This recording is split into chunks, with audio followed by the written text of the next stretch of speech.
किस चीज के काटने पर हम तालियां बजाते हैं?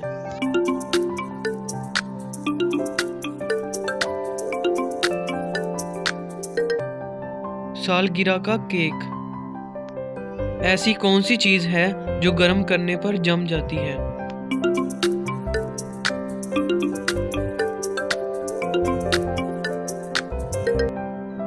अंडा, एग।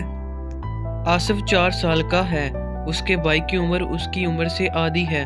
जब आसिफ की उम्र 50 साल होगी तो उसके भाई की उम्र कितनी होगी?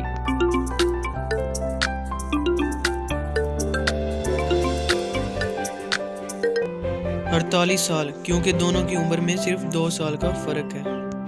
वो कौन सी खराब चीज है जिसको लोग एक दूसरे को पीने का कहते हैं?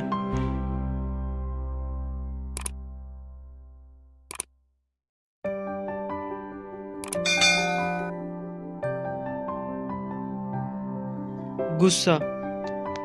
जज सजाए मौत के कैदी को अपनी मर्जी की मौत का इख्तियार देता है। कैदी कौन सा मौत का इंतखाब करे कि उसकी जान बच जाए?